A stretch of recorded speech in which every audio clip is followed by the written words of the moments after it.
Welcome everybody back into Nerd Sesh. As always, I'm Carson Breber and alongside me is Logan Camden. And today we're going to take a quick break from all of our NFL playoff coverage because we are just one day away from the official announcement of the NBA All-Star Game starters for this year. So before that goes final, we have to give you our Nerd Sesh All-Star team. So that's what we'll be doing today. Logan, let's start out east.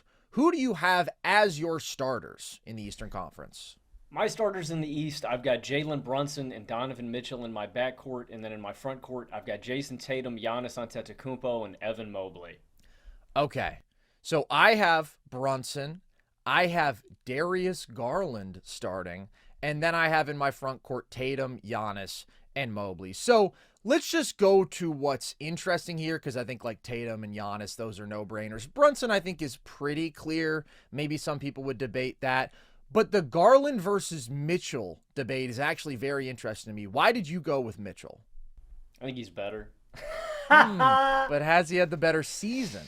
The craziest number I found in prepping for this podcast, Carson, was that the Cleveland Cavaliers have an 130.2 offensive rating without Donovan Mitchell on the floor. Yeah. And there's some noise in these advanced numbers, but like it blew my top, dude. The Cavaliers are statistically 11.1 points per 100 possessions worse with Donovan Mitchell on the floor. Now, granted, they still have an offensive rating of 119.1 with Donnie on the floor. That's absolutely fantastic. Yeah.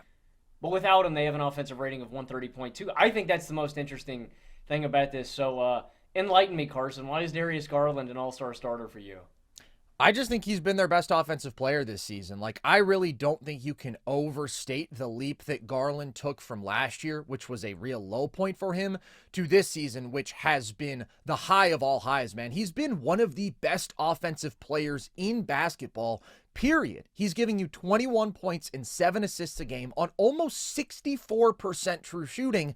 And that's in just 30 minutes a game because the Cavs are blowing people out so often. Per 36, he's giving you 25 points, 8 assists per game on that insane efficiency. He has been one of the best on-ball scorers and playmakers in the league. He's a 92nd percentile pick and roll creator. He's an 85th percentile isolation creator. His shot making has been out of this world, dude. He is shooting 39% on pull-up threes. That's an elite number. He's shooting 48% on catch and shoot threes. That is an A++ number. And he is shooting, Logan, 64% on floaters. That's on high volume. He has had the best floater game in basketball this year. He is obviously the best playmaker on the team. He's been one of the better passers in basketball and is one of the best ball handlers in basketball, right? It's just been an incredible combination of the ability to finish in the paint with his quickness and his unbelievable touch and his handle, and then be this unreal shot maker from beyond the arc, and then also be such a good passer. And he's been the better offensive engine than Donovan Mitchell has this year. You mentioned it, dude. I mean, specifically with Garland on and Mitchell off, their offensive rating is over 131. Think about that. That is 10 points better than the Cavs' offense right now, which is the best offense in the league. Greatest offense ever. Yes. Like, I think that Jokic had the Nuggets close to that earlier in the year, but he's not still up at 131. I've never seen a person with a mark 130 or higher. It's so stupid, dude. And listen, Donovan Mitchell is also having a great season. He's a no-brainer as an all-star, but with him on the floor and Garland off, they have a 116 offensive rating. Solid, but I'm just not going to keep the guy who's been the best offensive player on what is comfortably the number one offense in basketball out of my starting five. And if you want a cherry on top, Logan, the Cavs are 15-2 in clutch games this year. They have a 154 clutch offensive rating, which just leads the NBA by a casual 30 points. And Garland has been their leader in clutch points. He's been their leader in clutch assists, and he has a 79% true shooting in the clutch. Obviously, that's a small sample size, but that's why I call it the cherry on top, man. This scoring efficiency, this playmaking, this impact on team offense, it's been incredible. He doesn't maybe have the reputation, right? We all default to, oh, Donovan Mitchell is their best player. He's their best offensive player. This year, I think Garland has been the best offensive player, the best offensive engine, and that's what makes this Cavs team so terrifying big picture, man. Because we've talked so much about Mobley's leap and we've talked about Garland's leap, but it's not just that those guys have gotten better, right? They've gone from like wherever you would have had them last year, fringe top 50 players, to now both playing at a clear all-NBA level. I think they all have to be in your top 25 area at least, which means any one of them can easily be your best player, not for a playoff game, for a playoff series. Like, that is the Cavs' special punch, that they have three dudes at this level, and that's why they're a 36-16. They haven't had that top 10 player, but they have had three awesome dudes who all make cases for being all-star starters in the East. Yeah, and they got a damn good, fourth guy in Jared Allen. They do. And they got an awesome bench, too. So, yeah, the Cavs are the real deal. Let me ask you this, then. So, big picture, do you look at Garland and Mitchell differently now? Would you rather have Darius Garland than Donovan Mitchell? No, I think that I'll take Mitchell. I still think that what Mitchell can do for you purely as a scorer, it's just so lethal, that takeover ability, and he hasn't had his best scoring season inside the arc. Big picture, give me Mitchell. But if we're just looking at the 40 games that we've got this year, I think Garland's been better. And he's also improved defensively, by the way. He's gotten stronger. He's given more effort on that end, so he deserves some credit for that too.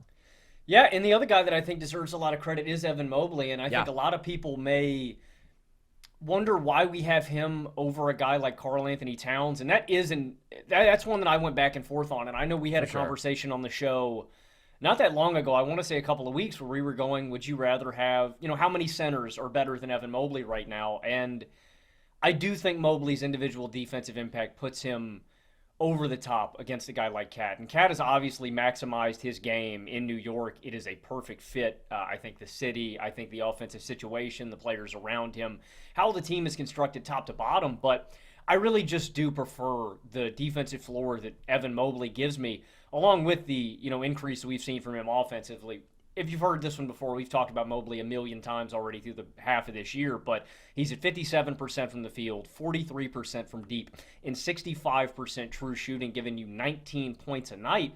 And the Cavs have a sub-110 defensive rating with Mobley on the floor. And when I look at the Knicks' major fatal flaw, it is that defense. And I think Cade does bear some responsibility. Now, I think Cade gets bagged on way too much, and I think he bears – some people will beat that to a dead horse, right? They'll just beat the fact that he's not a good defensive player, when I think that he's a really good defensive rebounder. He's a really good post defender. He's just not a one-man team defense the way Evan Mobley is. But that's a distinction I would make, is that Evan Mobley is that kind of impact defensive player, and that's why I went with him instead of Cade starting. But Cade's offensive case is ridiculous, and he is one of a handful of best offensive players on the planet right now. He's playing unconscious basketball. And if we could go positionless, I would have both Mobley and Cade starting. I think they've both been outstanding, and I can't lose, man. These are both my guys. I mean, Mobley is really, really, truly my guy, but also I love Cade, and I think that he's having a career season. I am going to go with Mobley, and I think that, like Garland, his case is sold short by the raw numbers because he only plays 30 minutes a game because the Cavs just beat the brakes off of everybody else. And, of course, because they stagger their minutes with their two bigs and their two guards. But per 36, Evan Mobley is averaging 22 points, 10.5 rebounds, 3.5 assists per game on 65% true shooting. He's fifth in total plus minus this year. The Cavs have been 6 points per 100 possessions better with him on the floor. He has been a top 2 defender on the planet with his ability to be an elite rim protector and then also as one of the most effective bigs switching in basketball. He's done an incredible job of anchoring this defense without Jared Allen. They have a 105 rating in the minutes that Mobley spends out there as their anchor without Allen. Offensively, he's done an incredible job fitting in at the 4 and the 5, expanding his perimeter skill, doing more as a ball handler, adding strength, being more comfortable and aggressive, attacking the basket, spacing the floor, playmaking. He's just gotten better in every way. So I just think, look at those per 36 numbers, consider that offensive production per minute compared to Cade, and then you consider the huge defensive gap, which is not to rag on Cade, although he is clearly a below average defensive center. It's also just to say Mobley is as good as it gets, man. Again, he's been a top 2 defender this season and is giving you that sort of star production offensively. I will take Mobley just barely because of that. I can hear the argument for saying, well, hold on. You can't just inflate Mobley's numbers and say, well, if he played 36 minutes, because he hasn't. My thing is just, I'm on the side of rewarding the Cavs for being 36-6 and blowing everybody out and everybody being so good in their minutes that they've been able to do that. I think it's a good thing that Mobley and Garland haven't had to play 35 plus minutes a game. I certainly don't think that it works against them because in their minutes they have been so excellent. But Cade is definitely the toughest cut from the starters for me. Like I said, Brunson, I could see some people maybe arguing, but he's had a great season. I think Cade's been the best Knick, but there's just a little bit less competition at the guard spot for these starters in the East than there is in the front court. Brunson's having a great year, 26, 3, and 7 on over 60% true shooting with just 2.4 turnovers, taking excellent care of the basketball, showing incredible shot making, being an elite offensive player for an elite offense, an elite basketball team. So I feel pretty strongly about having him starting.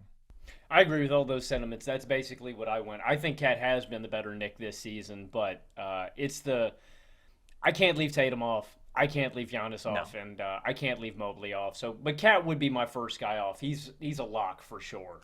Absolutely. And I mean, just to really elaborate on how incredible his season has been, we're talking 25, 14, and 3.5. It's insane.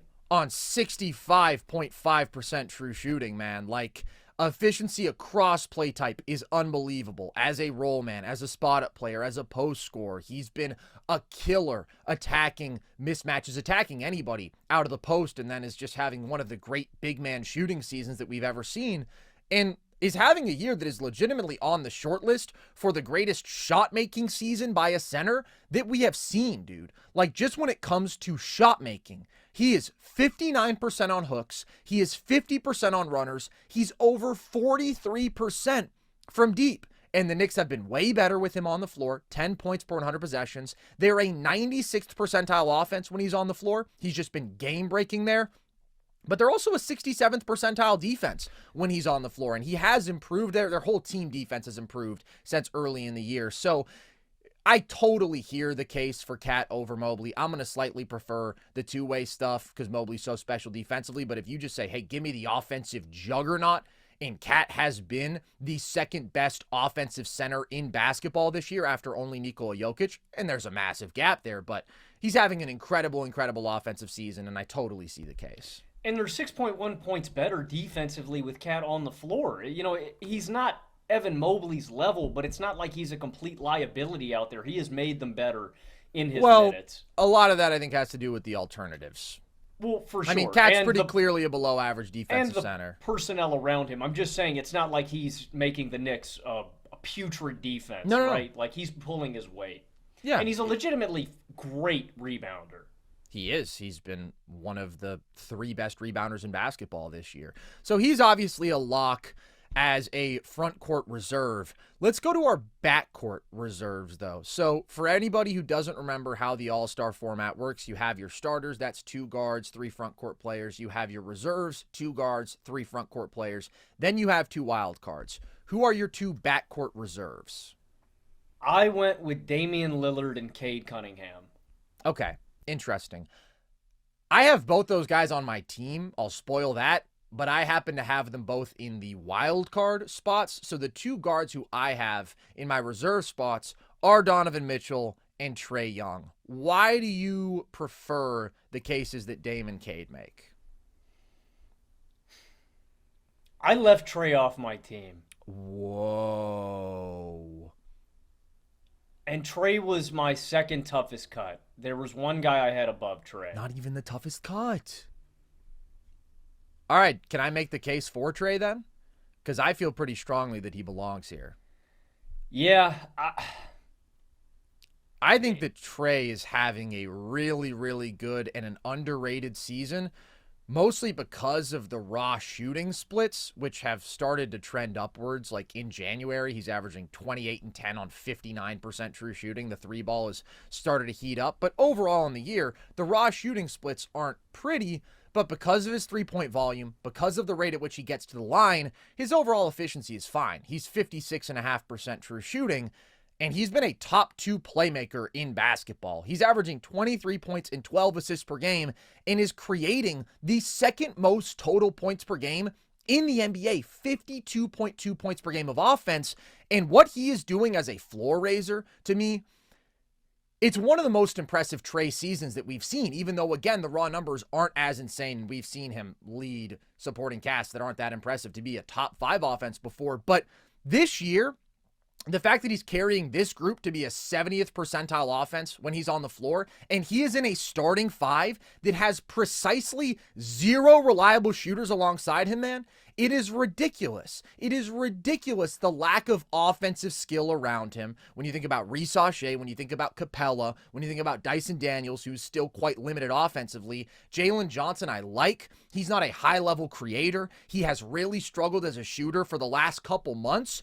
Trae just has as large a burden as anybody in basketball, and basically every time down, he's creating an advantage and he's creating a good shot for his team, a team that is really overachieving, man. Again, this was not supposed to be an offense that was as successful as they've been when Trae's on the floor. They weren't supposed to be the 6th seed. They weren't supposed to be a couple games above 500, and some dudes have overachieved expectations on their own rights, but I also think so much of that is a testament to the fact that Trae is just one of the great offensive engines, and especially offensive floor raisers and elevators in a spot like this where the skill around him is so limited that we have in the league today. So there was really no chance that I was leaving him off. I don't know, man. It's the defense and the inefficiency, and I get he's got such a big burden, but that's just the balance that I really struggle to find with Trae. Is like, I don't know how much to penalize him for those shortcomings, even though he's so responsible for this team's offense. And they have been horrible without Trae on the floor. They have an offensive rating of 107.3, and I mean, we've seen it wasn't a lot, but he's missed 3 games this year. They have gone 2-1 in those games, but the offense wasn't great. I mean, I look at Trae as one of the worst defenders in the NBA. He's been brutally inefficient this season. I get that he's trending back up to a normal. No, he hasn't, because you got Cade on your team, and he's been more efficient than Cade. I mean, by true shooting-wise, yeah. And I think he's a better offensive floor raiser, but I think Cade's a drastically better defender than Trae. I agree. I think that the offensive gap, though, is massive. And to say otherwise would be doing a disservice. And by the way, people will look and they'll say, oh, Cade plays for the Detroit Pistons and Trae plays for the Atlanta Hawks, and they'll presume that the Pistons have the worst offensive situation. I don't think that's the case. The Pistons' offensive situation is probably better with all the added shooting, with Beasley, with Hardaway, with Tobias. I tend to think so. Did you see that graphic going around about Cade and how, like, I don't know, like half of his team last year or half of the roster is, like, out of the league this season? Of course, bro. They won 14 games. That's what happens when you win 14 games. It's pretty hilarious. Trae's one of the hardest guys for me to evaluate in the league, man. I go between he's underrated and he's overrated constantly. And I don't know. I have a Hawk on my all-star team, but it's not Trae Young.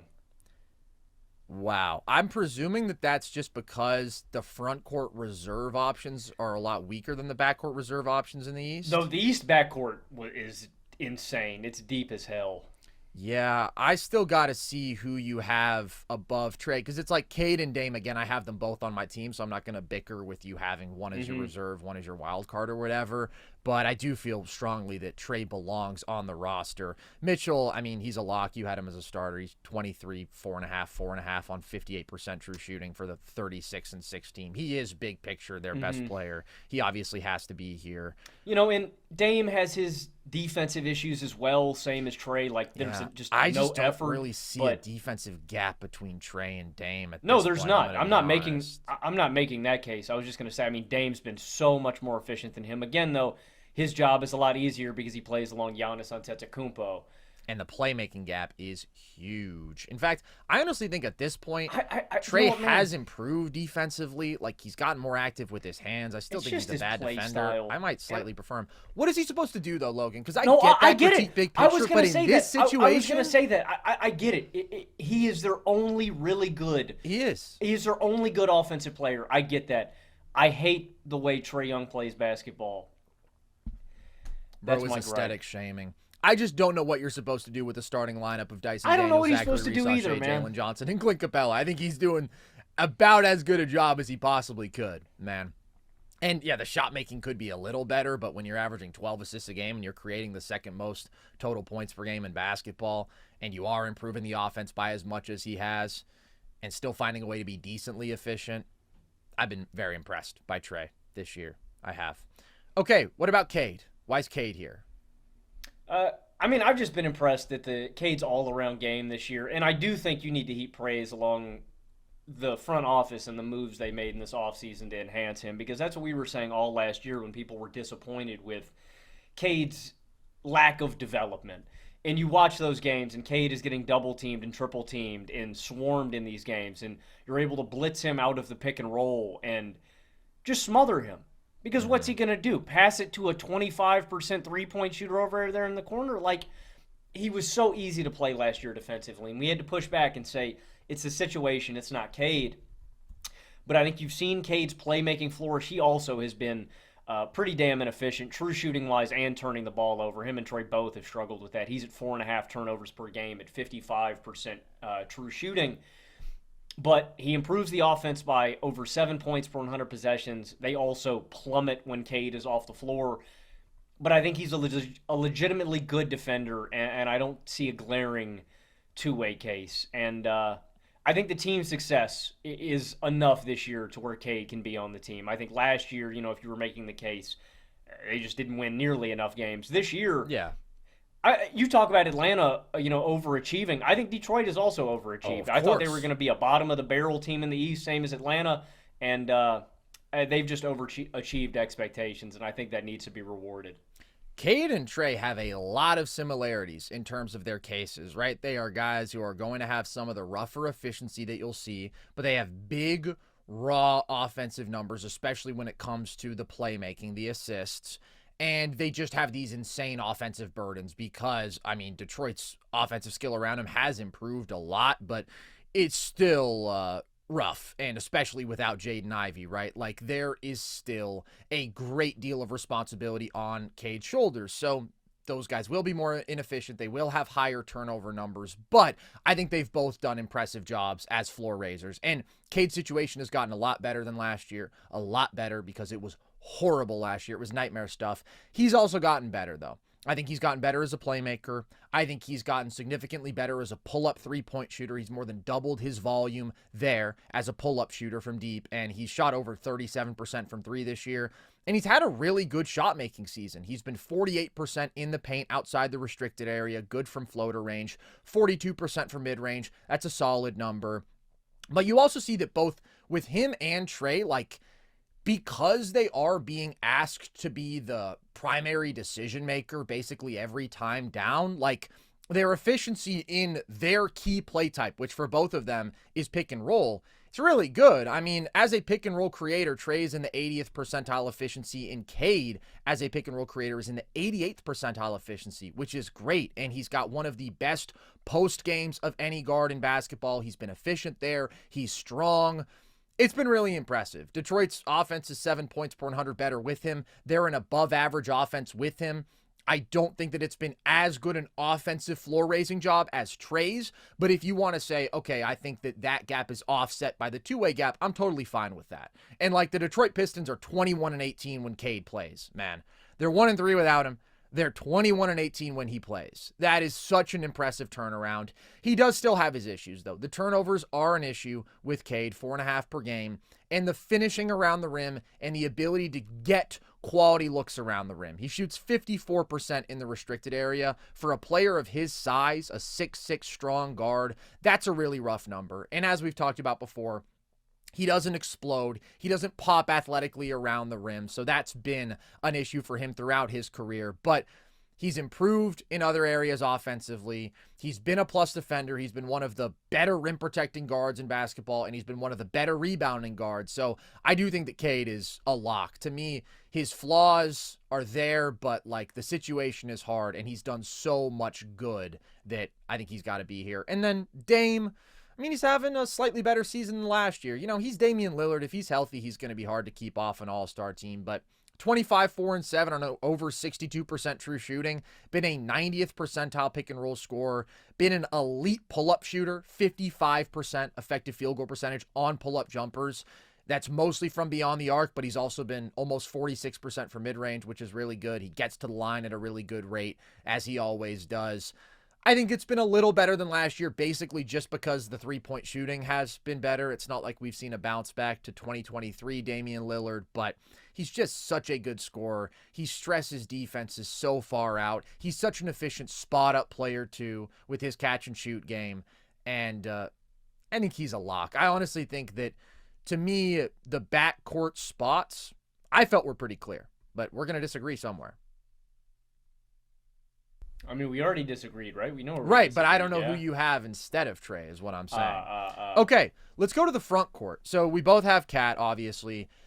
The other two spots I'm very interested by because I considered 4 different guys for these spots, and honestly, none of them are the strongest true all-star candidates in my eyes. Who do you have alongside Cat for your bench front court spots? So I've got 2 guys with the same name. I've got Jaylen Brown and Jalen Johnson, and okay.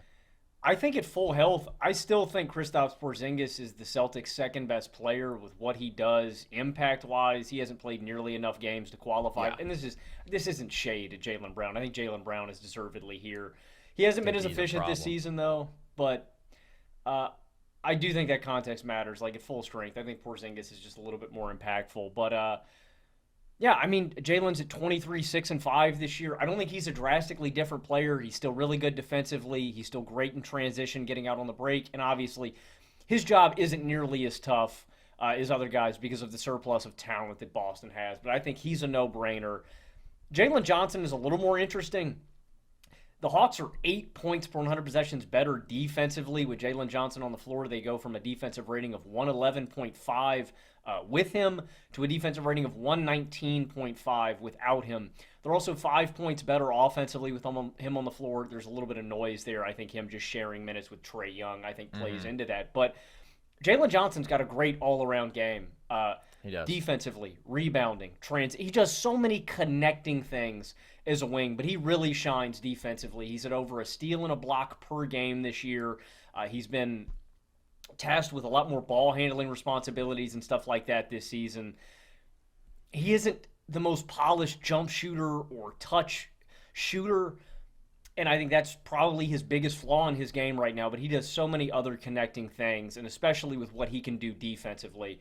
I think that's why he's got a beard. 19, 10, and 5. I mean, he just brings such an all-around impact to the game. And if he can tap back into the shooting, the stretch that we saw last year, I mean, you're really looking at a complete basketball player with very little flaws. But I've been really impressed with the responsibility that Atlanta has felt comfortable with giving him this year more offensively. They trust him. And maybe you go, why do the Hawks have 2 All-Stars when they haven't had as much team success? Because if you have Jalen Johnson here too, you would have Jalen Johnson and Trae Young. Personally, I prefer Johnson's all-around impact to a guy like Trae. And again, I mean, it's just crazy. Trae's better than Jalen. But if you're making the case because of the competition at the position, I totally get that. Well, there's the East front court has nowhere near as much depth. But I think Jalen is a vitally important cog in this machine here in Atlanta, and he deserves a lot of credit for the success that they've had this year. And also, Atlanta, I talked about Detroit. Atlanta has massively achieved from preseason expectations. And Jalen's been a huge part of that. I thought if he played enough games last year, he should have been the most improved player, and then he got a good bit better again this year. I love Jalen Johnson. I have really fallen in love with his game over the last couple years. I kind of thought I was going to have him here, and I kind of thought I was going to have Jaylen Brown here. And I don't have either one of them here. I have who I think in the front on the team. I don't have either one. Wow. I have the guy who I think is probably having the most underrated season in the NBA and who you might not have even thought of for the front court. Spicy P. Okay, I do have Spicy P here, but that's not who I'm talking about. That fires me up because you were shitting on Spicy P a little bit ago, man. That fires me up. I was not. I was just saying that I preferred Jalen's case like a month ago, but then I think Jalen's had a rougher go at it offensively over the last month. Spicy P. Yeah, but I was not shitting on Spicy P. I was just hyping up my boy Jalen. But that's not who I'm talking about, Logan. I'm talking about new small forward Zach LaVine. who is their small forward. I mean, his starting backcourt is Giddey and Kobe White. So I'm going to find a front court candidate where I can get one in the East. I think he counts, and he has been one of the best offensive players in the NBA this year, man. He is averaging 24, 5, and 4.5 on 64% true shooting. And the Chicago Bulls, with him on the floor, actually look like a good basketball team and a really good offense. They're 12 points per 100 better with him overall, and they're 10 points better per 100 possessions offensively with LaVine on the floor. He is just having this lost, incredible shot-making scoring season because the team around him is just a joke, and like we know that they're playing bound, but I really hope that there is a team that is able to bring him in because I think he is such a seamless fit in so many different spots offensively, and he's just so damn good, dude. And you look at his efficiency across play type. He's an 82nd percentile pick and roll scorer. He's an 85th percentile transition scorer. Always been one of the best scoring wings in basketball in the full court. He's such a good athlete. 93rd percentile isolation scorer. So you look at pick and roll, you look at isolation. He's just been unbelievable as a pull-up shooter, like truly out of this world. We're talking shooting 45% on pull-up threes, Logan, with volume. That is stupid. And we know the athlete that he is. He's a good finisher around the rim. And he's also an 86th percentile spot-up player. He is one of the best off-ball scoring wings in basketball. And by the way, he shoots 45% on threes off the catch, too. So you look at the offensive production, the offensive efficiency, the offensive impact. He's checking all these boxes. The only problem is that he plays for the Chicago Bulls. But individually, he's been amazing, and I think he's been good enough to be on this team.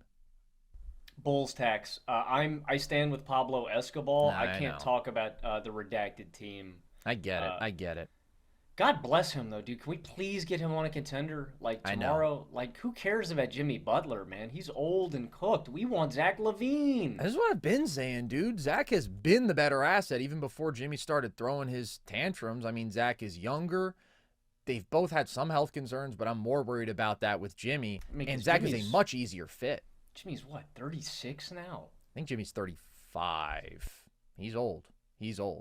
So I totally agree. I would love to see Zach shipped off to a serious basketball situation. And then I do have Spicy P here. And it was a really difficult debate for me between all these guys. I think they're close. But Siakam is having a really good offensive season. 27, 3.5 on 61% true shooting. The Pacers have been more than 11 points per 100 possessions better with him on the floor. And I just think out of the remaining candidates, him versus the Jalen's, he's been by far the best offensive player this season. I think he might be a better two-way. Well, Jalen Johnson, probably not, but I think when you he's not a better defender than Jaylen Brown. Well, yeah, no, I'm saying when you put it all together. I think he's had the better season than Jaylen Brown. Jaylen Brown has had a sneaky, rough season. Like, he's, I think, improved a bit as a playmaker. His shooting has been horrible. He is 32% from deep, and he is 33% from mid-range, so it's led to a very inefficient season in the best offensive situation you could dream of. It's also had an effect on team results for Boston, too. Yeah, like, I still really like Jalen. Like, to be clear, I think he's a better player than Pascal Siakam. Has he had a better season than Siakam or Zach LaVine? Not in my opinion, with the struggles that he has had as a shooter up to this point. Siakam and Jalen is a real mismatch too. That's a strength of his that he does really have. But Siakam is just like the ultimate mismatch. A vast majority of defenders are just too small or they're too slow to deal with him on an island. And his body control is so good. He's so fluid. And he's got really good touch as a shot maker. So he's been a 74th percentile post scorer, 83rd percentile isolation scorer. He's an excellent finisher. He's been elite in transition, as he always is. And he's shooting over 40% from three. And the Pacers are back up to being the number 9 offense this year. They're 5 games above 500. Things have corrected course with them. And Siakam's been their best player. And the impact is there. The production is there. The efficiency is there. We know the caliber of player that he is. I think he's had the best season of the remaining guys. Again, I would have had Jalen here a month ago because of the two-way stuff. I think Jalen is such a versatile defender. He's one of the better rim-protecting wings and rebounders in basketball. He's one of 8 guys averaging more than a steal and a block a game. And he has taken on so much more responsibility as a playmaker. It's just, he still hasn't been efficient there, and he's shooting 22% from 3 over the last 2 months, basically. It's just enough of a decline for me to give the edge to Siakam. Siakam's also, he improves the Pacers' defense by 13.5 points when he's on the floor. Again, there's a little bit of noise in that number. I do think there's some noise there, yeah. But that's kind of ridiculous. But Siakam's really underrated. I think he deserves to be here. He's one of my wild card spots. Okay. He is. So my wild card spots I've already revealed. I have Dame and Cade, who we've talked about. Who, Logan, is your last mystery wild card in the East? I mean, it's not a mystery. We just haven't gotten to him yet. This is where I have Darius Garland. So, oh shit. I'm sorry. Okay. Who was your? Oh, so it's just you had one more front court guy. You had Siakam your... as a wild card. I didn't have either of the Jalen's. Who was your starting? Who was your bench backcourt guy for the East? You had Trae and who? Donovan Mitchell. Donovan Mitchell. Okay. On the Cavs guards. That there. makes sense. And then well, I mean, damn, I can't really be that mad at your choices then, but I do feel like Trae has pretty clearly had a stronger season than Spicy P. I just think the offensive floor raising has been so impressive. The circumstances are so hard. They are. You think I'm out of pocket for Evan Halley as my first guy off? Yeah, Halley over Trae this year? Yes, I think you're out of pocket for that. I just like the way Halley plays basketball. Yeah, I know, brother. I like the way Halley plays more too, but I don't like the way he plays when he was giving you 6 every other night for that's true. First month of the He's season. Just, I got a soft spot. Nothing could ever make me hate Tyrese Halliburton, dude. That's Nothing. real. No bad stretch, no goofy jumper, no goofy outfit. Tyrese Halliburton's my guy. That's real, man. And, you know, he's obviously been playing better. He still is having some clunkers in there, but, like, big picture, I mean, he's basically been a 19-9 guy on good efficiency for the last 2 months. And so he's bounced back, but the start was really, really hard. And I put a lot of that on the back. But nevertheless, that's his resume this year.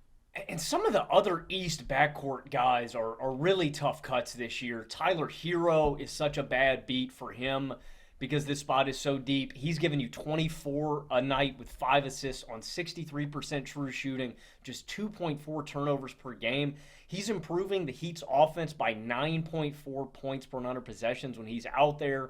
LaMelo Ball was up near 30 points per game for the longest time. Obviously not super efficient. Only reason I didn't get him here was because he's only played 28 games. And again, when you're comparing it to these elite cases, I think that I have to hold against him. I feel bad for a lot of these guards out East, man. I feel like these would be not locks, but you'd feel like these would warrant all-star. I think we should expand the teams, man. I think we should have like 15 guys. I agree. I mean, we've been saying that, dude. The all-star teams have not expanded nearly at the pace that the actual size of the NBA has, that the size of NBA rosters have, and at the rate that NBA talent has improved.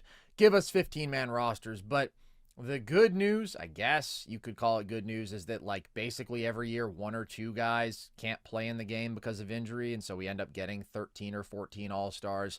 So in that sense, I do think it kind of matters who your first reserve is, and mine is probably LaMelo, man. Like, LaMelo is the dude who I think per game played at least is having the best season of the guys who I left off. I don't think he's having a better season than any of the guards that I have above him, but it is really close, and you could argue it. The difference is that he has played so many fewer games because he's only got 28 of them. But, you know, if he's healthy until the actual All-Star game and they say, okay, we need to find one extra dude to fill in for somebody else, maybe at that point he makes the best case. Obviously, the fans are loving it. I mean, he's leading the backcourt fan vote.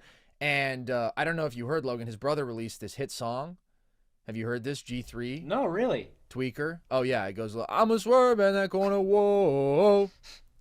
You haven't heard that? No, I've been living under a rock, honestly. It's a hell of a song. But you see the volume numbers. I mean, 29 points, 7.5 assists per game. But then you see the efficiency, which is really rough, right? 55% true shooting with 4 turnovers per game. But then you consider his situation. And offensively, it's one of the worst in basketball. Mm-hmm. And his offense is 12 points per 100 better with him on the floor. That gets them to be a 60th percentile offense, which isn't like a really good offense, but it's impressive to get them to be just a tick above average with the personnel around him. It's a really good offensive season. I know that I have had my criticisms of LaMelo's issues. some of his decision making, some of his shot selection, some of the issues taking care of the basketball, some of the issues finishing, right? The efficiency stuff when you're talking about him being in a more serious situation. But like right now, him just sort of being himself and doing what he can to lift this offense, like it's a pretty valiant effort. They're 10-18 with him, but they're 1-8 without him, and their offense is pretty unwatchable without him. But again, he has missed more games. He does still have the efficiency issues. I'll still take Trae as an offensive floor raiser because I think the playmaking is a lot better. I think he's more of an actual advantage creator. He's still more efficient. I'll take Cade because of the two-way stuff. And that's another thing. I mean, LaMelo has been one of the worst defenders in basketball this year. Players shoot 50% when they're guarded by LaMelo. That's 5% better than their average. I don't think he really is aware that that's part of the game. You know, that's not the part that he shows up for, at least. But he's having a really good season, and he is definitely on the short list. NFL playoffs? We're talking about NFL playoffs? You bet we are. Get in on the action at DraftKings Sportsbook, an official sports betting partner of the NFL. Scoring touchdowns is key to winning in the NFL playoffs, and the key to you scoring big is betting on them at DraftKings, the #1 place to bet touchdowns. Ready to place your first bet? Try betting on something simple like a player to score 6. Go to the DraftKings Sportsbook app and make your pick. And here's another reason to watch your favorite players crush it in the playoffs. New customers bet $5 to get $200 in bonus bets instantly. Score big during the NFL playoffs with DraftKings Sportsbook. Download the DraftKings Sportsbook app and use code NERDS. That's code NERDS for new customers to get $200 in bonus bets instantly when you bet just $5. Only on DraftKings Sportsbook. The crown is yours.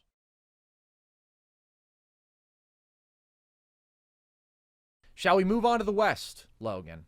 Let's do it. All right. So let's go again to our starters. Who do you have starting out West? In the West, I have SGA and Ant in my backcourt, and then in my front court, I have Kevin Durant, Nikola Jokic, and Victor Wembanyama. We agree here. I kind of feel like the only two spots that are really up for debate are Ant and then maybe KD. I considered having another guy in that spot, but it's honestly probably the least inspiring Western Conference backcourt we've seen in a while, just when you consider how stacked that position group has been for so long. There's still a lot of talent, but there's a lot of dudes who are having underwhelming seasons compared to their standards. But I do have the same starting five. I do have Ant. He's still giving you 26, 6, and 4 on 59% true shooting. Minnesota's 4 points per 100 better with him. Obviously, he's taken this massive leap as a pull-up shooter and as a three-point shooter in general, and he's been a 92nd percentile spot-up scorer and an 81st percentile pick-and-roll scorer. So his offensive situation and some of his own shot selection has led him to not take the sort of big leap in terms of efficiency that you would hope would accompany that sort of leap as a shooter, and his playmaking has been an issue, right? He can't carry this offense that does have bad spacing and does have a lack of skill around him and is poorly constructed, but he needs to be a better playmaker. But he has been scoring well in tough circumstances, and their offense has been a good bit better with him, and he's been more consistent than the alternatives in the backcourt, and he's the better two-way player than the guys who I was really considering, so I will still take Ant. I know you love Ant, so... Yeah, I do love Ant. That game the other night was really frustrating when, I mean, I think you see it rear its ugly head. When Rudy Gobert and Julius Randle existed? Well, oh, I'm sorry. I didn't mean to remind you of that. I just hate thinking about Julius Randle. I would give Julius Randle all of his minutes to Naz Reid. The Timberwolves, I talk to a lot of Timberwolves fans. The Timberwolves play the same game every night. You know, they'll build the lead up, and then in the fourth quarter they just fall apart, and then somehow it ends up the last play of the game, Anthony Edwards has to shoot a contested fadeaway three, and you're like, bro, how did we get here? And why did Julius Randle miss all of his shots? I digress. The only guy that I really considered above SGA or Ant was Steph Curry, and how transformative he has been on the offensive end for Golden State.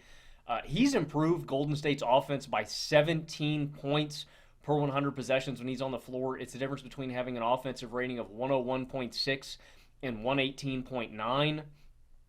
And I do have another guard here that, you know, obviously would be in contention. I guess I'll spoil that. I still have Luka here, even though he's only played 22 games, and I get that they may be logical inconsistency, but like, Oh my. I just feel like Luka was good in those 22 games, and Oh my.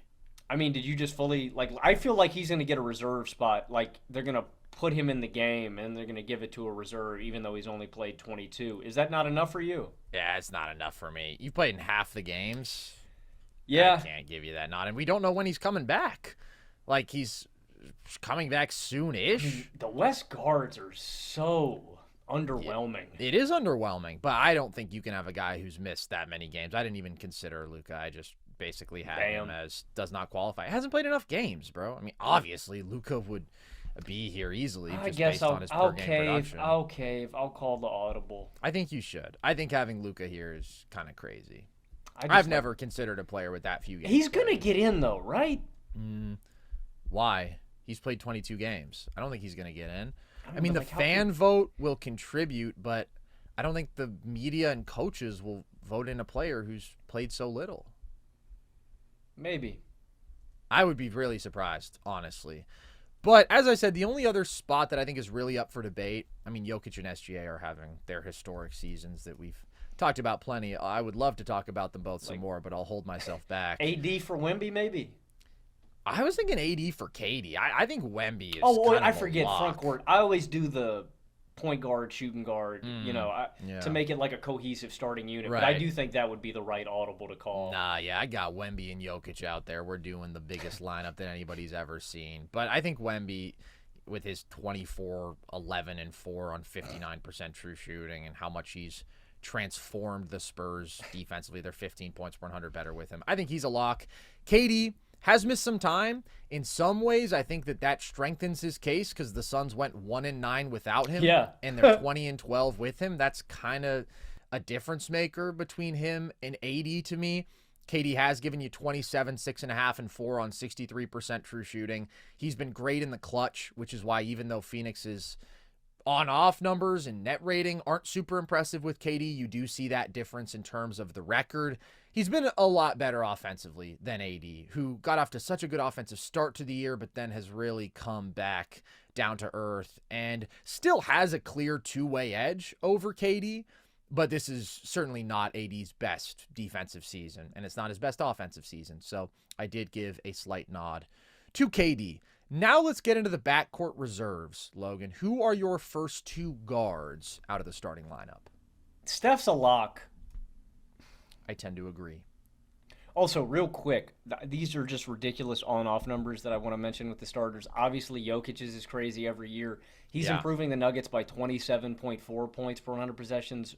Redonkulous. And then Wemby's improving the Spurs by 16.2. Those two numbers are just out of this world. Well, let's not sell Shea short, Logan, because they're 19 points per 100 possessions better with him, which is insane. That's a number you don't see from dudes not named Nikola Jokic these days. What's so crazy about Shea is that it's not like the Thunder are just trotting out bums out, like they've got an actual good roster. They go from even team without him, just like dead average team, terrible offense, but still a really good defense, to being the greatest team ever. Shea has a better on-court net rating than any other superstar in NBA history in the time that we have that data, which goes back more than 25 years. It's better than Steph's best season. It's better than any season that we've ever seen. It's incredible how monumentally great the Thunder have been with SGA and how much better he's made them, and I still don't know if everybody is fully appreciating that enough, but I digress.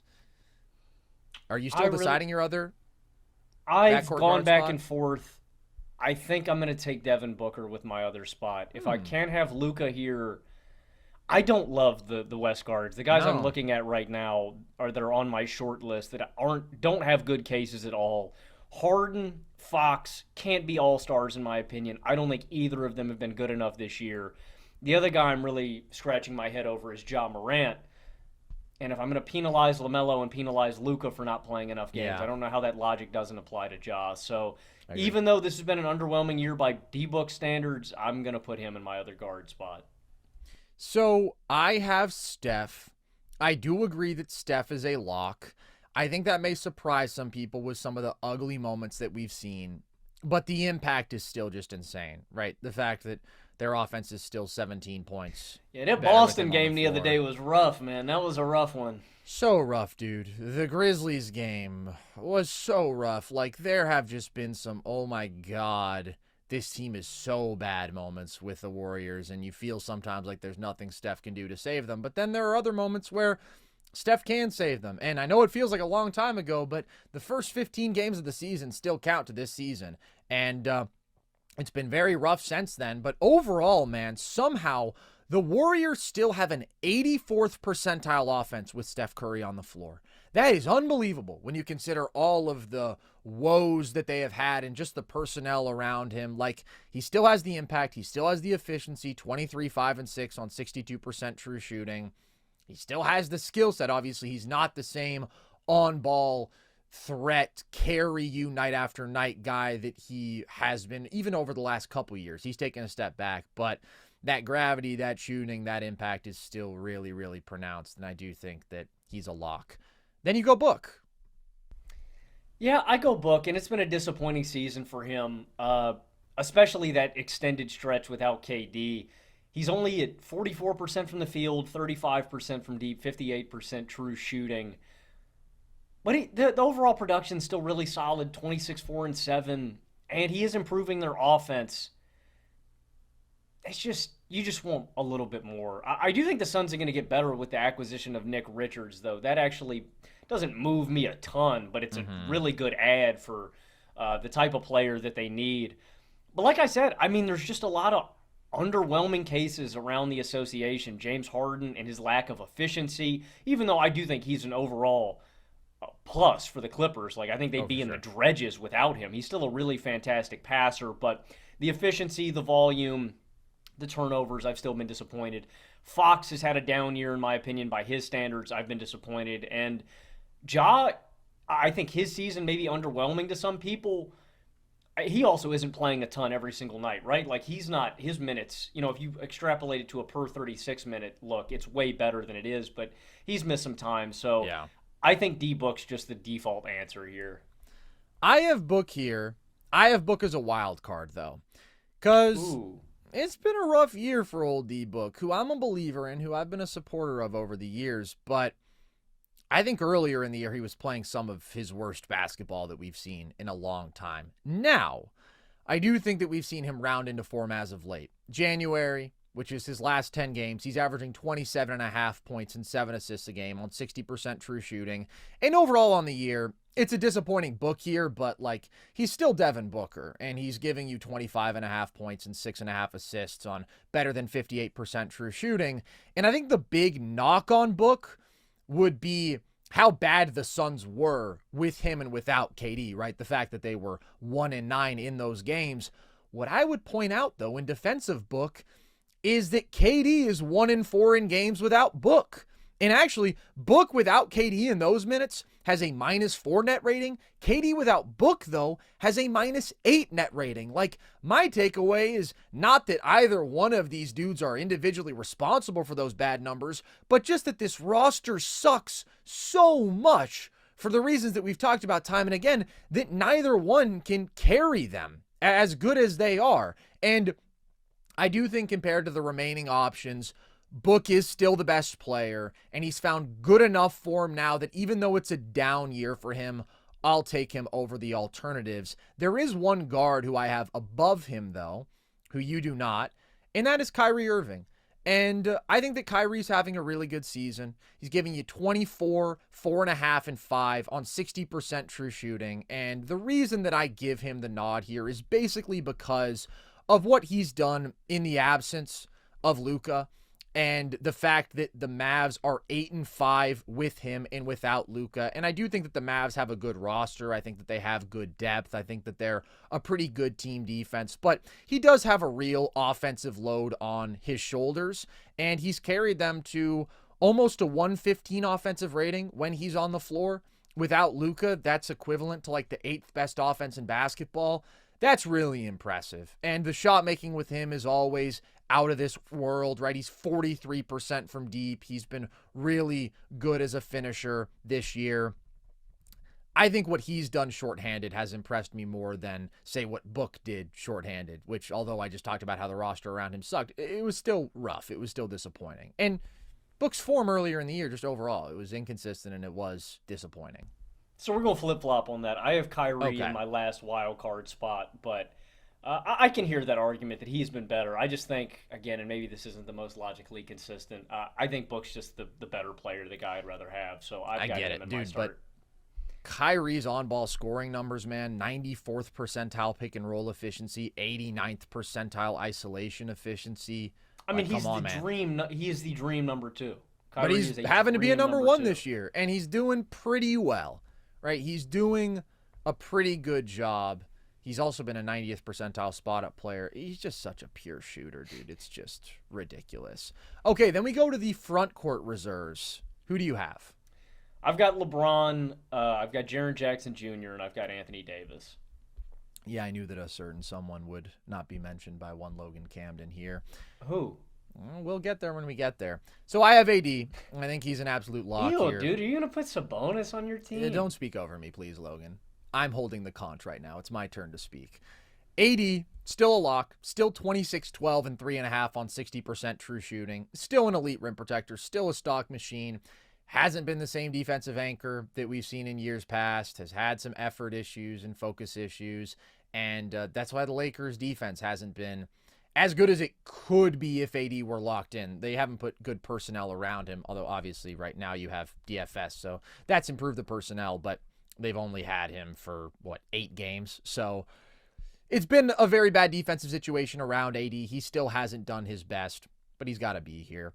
Then I have Triple J. I think Triple J is a lock. I think Triple J is having a great season. 22.5 and 6.5 on 59% true shooting, and that's in just 29 minutes per game. Per 36, he's averaging 28 points. And I made a whole video about him, but he's just improved so much as a scorer. His handle has gotten better. His touch has gotten a good bit better. It was insane to start this year. It's come back to earth a bit, but he's still 52% in the paint outside the restricted area. That's great. He's incredibly ambidextrous as a finisher, so comfortable with the right and the left. He's got the runners. He's got the hooks. Just a really, really good paint scorer in a real walking mismatch with his size and his handle and his touch, and you see that with his efficiency as an isolation scorer and as a post-up scorer. He's been really, really good as a pure scorer, which makes him a good offensive player, even though he's still a bad passer. And then I think he's been like a first-team all-defense kind of dude on the other side of the ball, right? I've probably never been the highest on Triple J's defense because of some of his rebounding limitations and some of his limitations as a post defender, as a drop defender compared to like the other elite defensive bigs. But he's having a hell of a defensive season. He's allowing the lowest opponent field goal percentage in the NBA, 39.2%. By the way, second on that list, Logan, is Amen Thompson, who I made a video about today. The video I've been promising for a while. It wasn't a 3-hour Amen glaze, but it was still a sizable Amen glaze. Triple J is the only dude who's got him beat there. And he's allowing the lowest field goal percentage at the rim among all qualified players. So he's improved so much offensively. He's having a great defensive season. He's made Memphis a lot better defensively, and they're the number 6 defense in basketball. And he's had to carry this team at times when they're down key players. He's 11-7 without Ja this year, who's missed a lot of time. He's 7-2 without Bane. He's a no-brainer. Is there anything you want to add about AD or Triple J before we get to our final front court reserve spots? And dude, I've just been sitting here racking my brain trying to think about who it might be. Do you have Amen Thompson here, bro? Holy shit, you have no idea how much I would love that. If Amen Thompson had put up his starting production over the full year, there might be a case. It'd be a long shot, but, you know, I might be inclined to make it. But no, I don't have Amen here. Why is LeBron here for you, first of all? Let's start there. It's LeBron. What do you mean, bro? He's going to be on the team. LeBron's probably going to start. LeBron is probably going to start, but he doesn't deserve to start. I do have LeBron on my team, but I have him as a wild card. I think this is the worst LeBron season that we've seen, since his rookie year, right? I mean, he's still a great basketball player, but I do think there's not a good case against him being on the team. The case against him would be, though, that the Lakers have been way worse with him on the floor. 9 points per 100 possessions worse with him on the floor. They've been worse on both sides of the ball. And you look at the different splits with him and AD, when those two share the floor, the Lakers have a -2 net rating. That's really bad when those are your two superstar players. When AD is on the floor without LeBron, they have a +3.5 net rating. They're actually a good basketball team. When LeBron is on the floor without AD, they have a -11 net rating. So the impact numbers for him are worse, far worse than really anybody else who we're going to talk about here. But I still just think he's too good to leave off. I think he's a hell of an offensive player. The turnover numbers are a little bit high for him this year, but he's shooting the ball really well again, right? He had his little slump earlier in the year, but he's up close to 40% from deep. He still controls the game so well. He's still a problem as a mismatch attacker in isolation or out of the post. He's still great in transition, and he's clearly the best player remaining. So this is also just regular season LeBron at 40 years old, man. You know, he's not going to put his best foot forward night after night. We'll see what he's really capable of come playoff time. I do have Domantas Sabonis above him, though, Logan, as a reserve. What? I know you hate Domas so much, but he's having the best year of his career. Domas is having a really good year, man. And I know you don't want to hear it, but 21, 14, and 6 on over 67% true shooting. Dude, the Kings don't win basketball games. The Kings are winning basketball games now. That's a facade. They've won like one fewer basketball game than the Lakers. Yeah, and Domas has clearly been their best player. And LeBron has clearly been the Lakers' second best player. Like, Logan, I know that you hate this man with a burning passion. And it's so intense that it makes me wonder if maybe you have something against the people of Lithuania. If maybe you're some sort of Estonia stan. Or I don't know what allegiances you have in Northern and Eastern Europe. But Domas is having a great year. And some of the issues that he's had historically where it's like, you look at the impact stuff and because of his defensive limitations, they're not really better with him on the floor. Or the issues that he has as a floor spacer. He's improved in a lot of those areas. They're 7.5 points per 100 better with him on offense, and they're 5 points per 100 better on defense. The floor spacing has always been such a big issue to me. And we'll see how improved Domas really is in a playoff series, how comfortable he is, but that's not what we're evaluating, Logan. We're not projecting to a playoff series here. We're saying who has had the better regular season. He's leading the league in three-point percentage, over 48% on 2.5 attempts per game. Significantly upped his volume, significantly upped his efficiency. He's also shot 45% on 2-point jumpers, and he's having a solid defensive season. And the efficiency, bro, do I need to say it again? 67.4% true shooting. Yeah, like he's the most efficient 20-point per game scorer in the league, ain't he?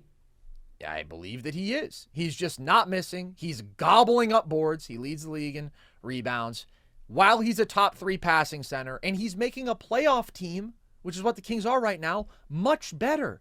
And I don't really think there's an argument that he's been their best player this regular season. I mean, he has a +9 net rating without De'Aaron Fox on the floor.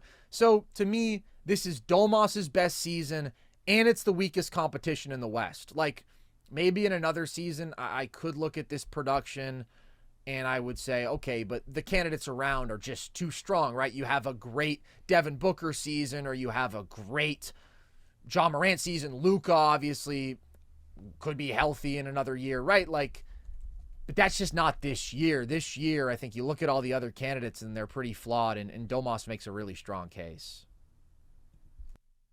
Yeah, I don't love the case that I've put myself in a corner. This is gonna be a hater case. This is gonna be a case fueled by hate in my wild card spot, because that's the only one that I haven't revealed yet. Yeah. Do you want to get into that? Go for it. I've got Alperen Sengun in my last spot for the wild card, and I just would feel bad if I didn't have a representative for the 2 seed on my team. I think this is a team that their foundation is built on great defense and these great defensive wings, and I don't know how much Sengun is really responsible for that. They're better defensively with him on the floor. I think he's improved legitimately as a rim protector and a defender this season. And just as a defensive playmaker as well, I don't think he's as good as Domas is offensively right now. I don't think that's particularly close, right? Honestly, they're really similar in their archetypes, but Sengun hasn't tapped into that jumper at all, while Sabonis has this season. I would just feel bad if I didn't have a member of the 2 seed on my team, and I think Sengun's the best player for Houston. I know Jalen Green's been on a little bit of a run recently, but I think we don't need to bring up Jalen Green in All-Star conversations. I think Jalen Green, who was bad for most of the season up to this point. I think Sengun's the best Rocket, and I wanted to get a Rocket on here. He's definitely the best Rocket. Personally, I just really try to view the All-Star conversation within the scope of your individual performance. And I can see wanting to reward somebody, but like the Rockets are the epitome of the collective team, right? I mean, their backbone is we are an elite defense, which is a collective effort. Sengun has improved. I do think that he is a plus defensive big now, but he's certainly not special on that end, right? And he's not their most important defender. Amen Thompson is a better defender. Tari Eason is a better defender. Dylan Brooks is a better defender. And their depth is another real strength of this team, right? I mean, before Jabari Smith went down, and since then Amen has been starting, like they had very clearly the best bench duo in basketball. And they just have so many different personnel combinations that they can go with, and they can go with who's hot, and like it's just not really about any one player to me. Sengun is clearly the best Rocket. I think Amen is the second best Rocket now, pretty clearly. But the thing is just with Sengun, like for being a solid plus defender, I would need him to be better offensively than he is to be an all-star, because he's still under 54% true shooting. He's had some issues finishing around the rim and in the paint, and has not improved as a jump shooter at all. He's been really brutal as a jump shooter this year. So that's just not enough for me to pass on what I do think has been a really, really big offensive efficiency gap between him and Domas. I mean, if Domas does something in the playoffs, bro, maybe I'll be moved. Interesting. Bro is moved by Sengun, who's never been to the playoffs. Yep. I'm going to stand on that. Yep. Okay, man. Domas, it's like, if I owned a restaurant or something, Domas would be one of those dudes on the wall that's like, do not let this man in, He'd be that's on how my I've banned felt list. about Julius Randle over the years. But Julius is on there Domas too, for sure. Like I said, man, I'm not the highest on Domas come playoff time, but I think this regular season has to be rewarded. You really, really, really do not like Domantas Sabonis. True. Great rebounder, though. Strong as an ox, big body, can set a mean screen, can hand the ball off, Great rebounder. Bro called him a handoff merchant, which to some extent he is, but he is a very good passer still. No, don't get me wrong. I see the case, and I respect your journalistic integrity, Carson. Thanks, man. You know who I really would have loved to have on this team, and a month and a half ago would have been a lock, but I just think his case has gotten a lot weaker since then? Jalen Williams, man.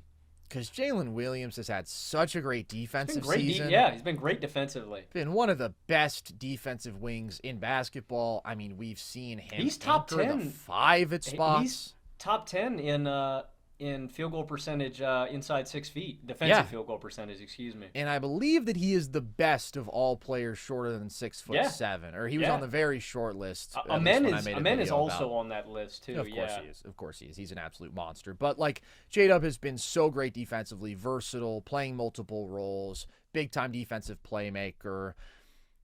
And there was a time where he was humming offensively, like especially I think it was like the first 12 or 13 games after Chet went out. He was balling. The month of November, really, he was balling offensively. Since December 1st, he's under 52% true shooting. Terrible efficiency. And we've talked a lot about how SGA has to shoulder this crazy load and their offense falls apart without him.